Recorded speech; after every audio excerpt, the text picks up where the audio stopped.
रामायण भारत का एक महान प्राचीन महाकाव्य है जिसकी रचना महर्षि वाल्मीकि ने की थी। यह ग्रंथ मर्यादा, धर्म, कर्तव्य, सत्य, प्रेम और त्याग की शिक्षा देता है। रामायण के मुख्य पात्र भगवान श्री राम हैं, जिन्हें मर्यादा पुरुषोत्तम कहा जाता है। कथा की शुरुआत अयोध्या नगरी से होती है, जहां राजा दशरथ शासन करते थे। उन्हें 4 पुत्र प्राप्त हुए, राम, भरत, लक्ष्मण और शत्रुघ्न। श्री राम सबसे बड़े और गुणवान थे। गुरु वशिष्ठ के आश्रम में सभी राजकुमारों ने शिक्षा प्राप्त की। बाद में श्री राम का विवाह मिथिला के राजा जनक की पुत्री सीता से हुआ। यह विवाह स्वयंवर द्वारा संपन्न हुआ, जिसमें श्री राम ने शिव धनुष तोड़ा। कुछ समय बाद राजा दशरथ ने श्री राम को अयोध्या का राजा बनाने का निश्चय किया, लेकिन रानी कैकेयी के 2 वरदानों के कारण श्री राम को 14 वर्षों का वनवास और भरत को राज्य मिला। श्री राम ने पिता की आज्ञा का पालन करते हुए वनवास स्वीकार किया। उनके साथ माता सीता और भाई लक्ष्मण भी वन गए।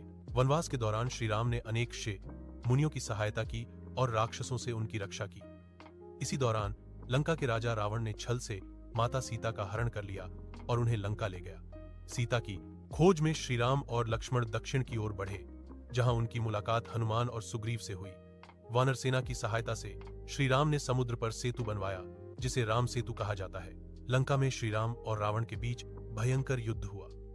अंततः श्री राम ने रावण का वध कर अधर्म का अंत किया और माता सीता को मुक्त कराया। सीता की पवित्रता सिद्ध करने के बाद श्री राम, सीता और लक्ष्मण अयोध्या लौटे। अयोध्या में उनका भव्य स्वागत हुआ और श्री राम का राज्याभिषेक किया गया। इस दिन रामायण भारत का एक महान प्राचीन महाकाव्य है जिसकी रचना महर्षि वाल्मीकि ने की थी। यह ग्रंथ मर्यादा, धर्म, कर्तव्य, सत्य, प्रेम और त्याग की शिक्षा देता है। रामायण के मुख्य पात्र भगवान श्री राम हैं, जिन्हें मर्यादा पुरुषोत्तम कहा जाता है। कथा की शुरुआत अयोध्या नगरी से होती है, जहां राजा दशरथ शासन करते थे। उन्हें 4 पुत्र प्राप्त हुए, राम, भरत, लक्ष्मण और शत्रुघ्न। श्री राम सबसे बड़े और गुणवान थे। गुरु वशिष्ठ के आश्रम में सभी राजकुमारों ने शिक्षा प्राप्त की। बाद में श्री राम का विवाह मिथिला के राजा जनक की पुत्री सीता से हुआ। यह विवाह स्वयंवर द्वारा संपन्न हुआ, जिसमें श्री राम ने शिव धनुष तोड़ा।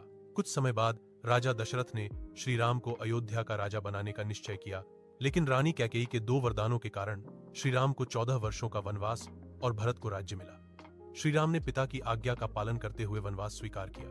उनके साथ माता सीता और भाई लक्ष्मण भी वन गए।